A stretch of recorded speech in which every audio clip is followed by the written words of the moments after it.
Welcome to George H. Smith's Excursions into Libertarian Thought, a production of Libertarianism.org and the Cato Institute, narrated by James Foster. Freedom, Rights, and Political Philosophy, Part 3.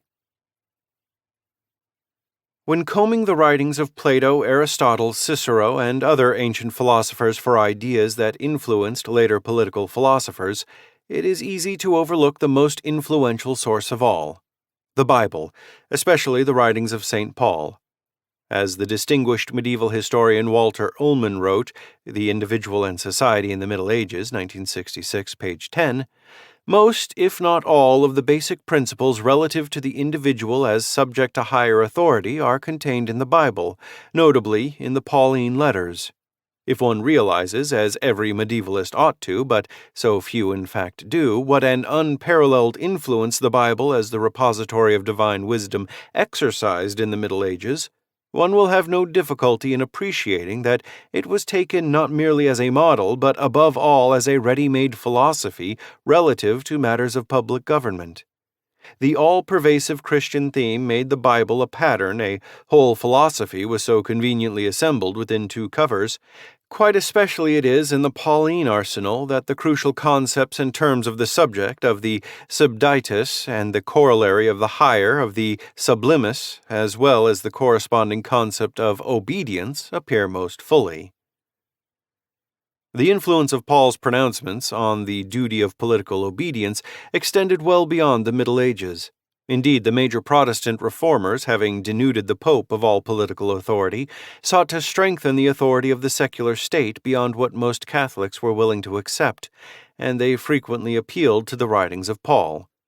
For example, in his article On Secular Authority, Martin Luther followed the common practice of citing the following passage by Paul, Romans 13, verses 1 and 2, RSV, in order to find a firm grounding for secular law and the sword, in order to remove any possible doubt about their being in the world as a result of God's will and ordinance.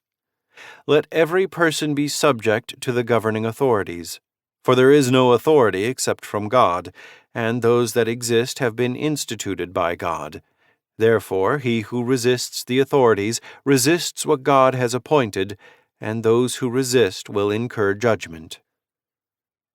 That government is a divinely ordained institution, one that we are obligated to obey, was a dominant theme in Christian political philosophy, and passages such as the above were frequently cited against those Christians who defended the rights of resistance and revolution. Perhaps the first American to tackle this problem in detail was Jonathan Mayhew, 1720 to 1776, a New England minister who, in 1750, delivered a sermon in Boston titled A Discourse Concerning Unlimited Submission and Non-Resistance to the Higher Powers, with some reflections on the resistance made to King Charles I. The point of this sermon was to defend the execution of Charles I a century earlier, 1649, a controversial stand even among radical Whigs. The pamphlet version of Mayhew's sermon was widely admired by American revolutionaries, and it had an especially strong influence on a young John Adams who said that it was read by everybody and had a great influence in the commencement of the Revolution.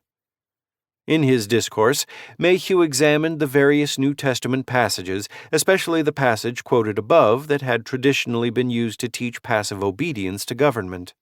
He agreed that obedience to a just government is commanded by God, but he went on to argue that the Bible does not demand obedience to an unjust government. The fact that particular rulers may claim the moral authority needed to command obedience does not make it so.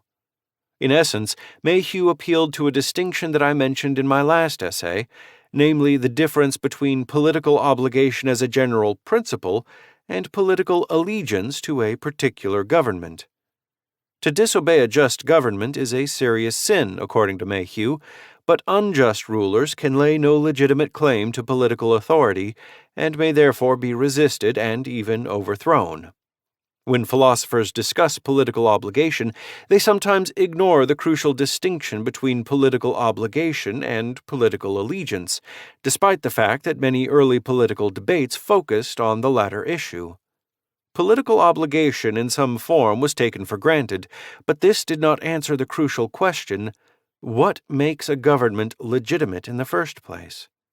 As I explained in my last essay, John Locke and other defenders of natural rights and the consent theory of government were frequently accused by their critics of implicitly justifying anarchy because their standards for a just government, if consistently applied, were so stringent and unrealistic that no real government could possibly meet them. Such theories made all governments vulnerable to revolution. John Locke made it abundantly clear that the problem of political allegiance, not the more general problem of political obligation, is the great problem of political philosophy. Unfortunately, Locke's remarks on this topic appear in his first treatise of government, a detailed rebuttal of Robert Filmer's arguments for absolute monarchy, and his first treatise has not received nearly the attention that has been bestowed on his more famous second treatise. Locke's comments are sometimes bypassed, even though they are essential to understanding some of his arguments in the second treatise. Locke agreed with Filmer that there ought to be government in the world, so, as I have stressed before, the general problem of political obligation was not an issue in his debate with Filmer. But even if we grant Filmer's contention that absolute monarchy is the form of government decreed by God, this does not solve the problem of political allegiance, for we must also know the specific person or persons to whom we owe obedience. For practical purposes, the most significant issue in political philosophy is not whether political power can be justified or in what form, but who has the right to exercise this power. As Locke stated in his first treatise, the great question which in all ages has disturbed mankind and brought on them the greatest part of those mischiefs which have ruined cities, depopulated countries, and disordered the peace of the world, has been not whether there be power in the world nor whence it came, but who should have it. A political theory that cannot answer this great question serves very little purpose except to generate contention and disorder. Power can be dressed up with all the splendor and temptation absoluteness can add to it, but if a theory fails to indicate the particular individual or individuals who have a right to exercise political power, then it cannot protect us against the perils of anarchy. 'Tis in vain, then, to talk of subjection and obedience without telling us whom we are to obey. For were I never so fully persuaded that there ought to be magistracy and rule in the world, yet I am nevertheless at liberty still, till it appears who is the person that hath right to my obedience.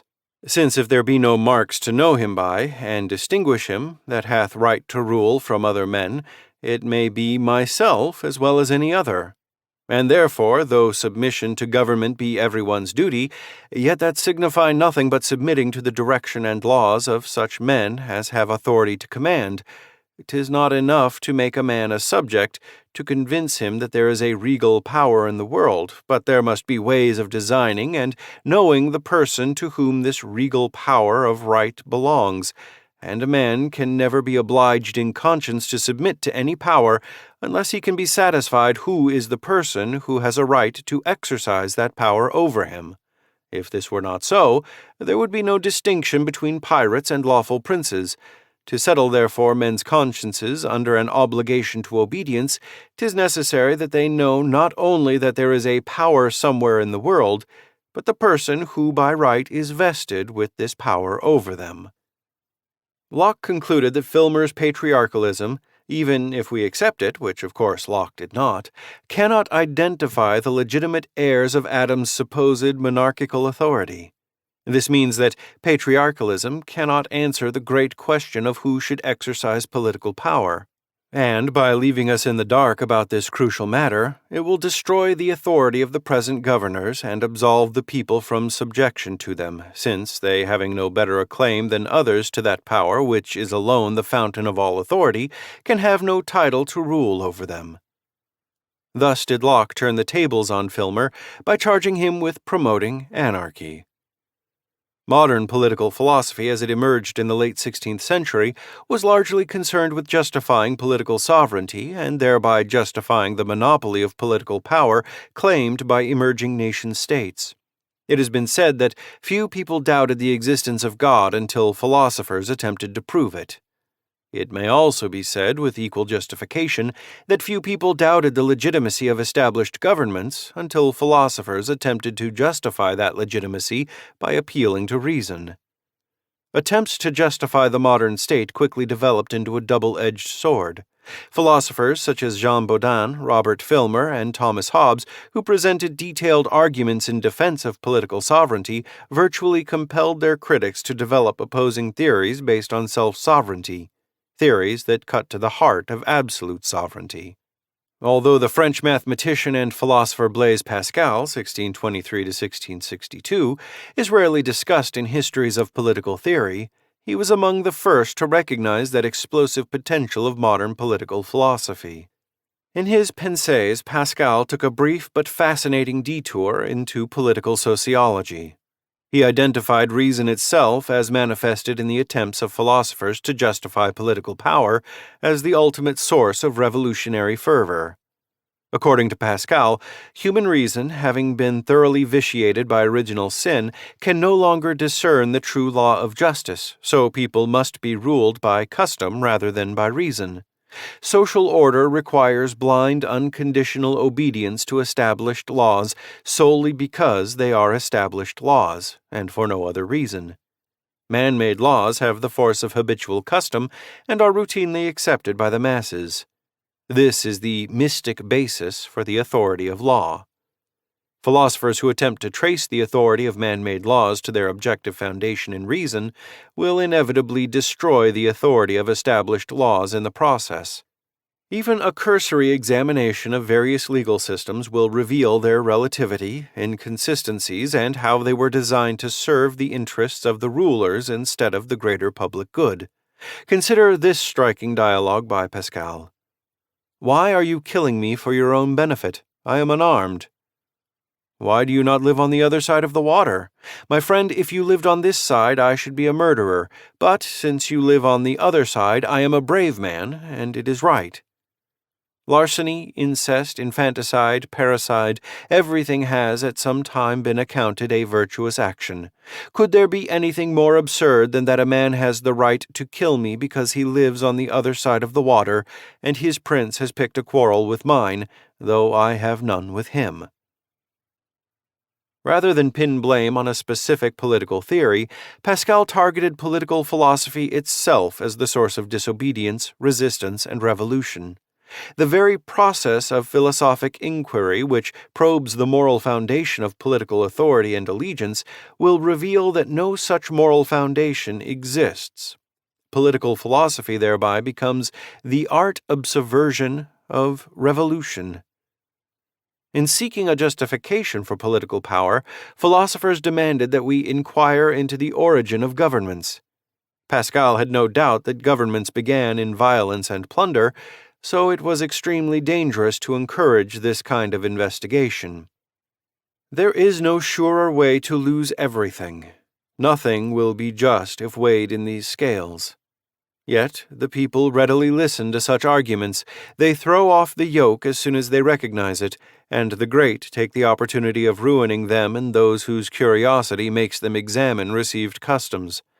That is why the wisest of legislators used to say that men must often be deceived for their own good, and another sound politician, when he asks about the truth that is to bring him freedom, it is a good thing that he should be deceived. The truth about the usurpation in the founding of governments must not be made apparent. It came about originally without reason and has become reasonable.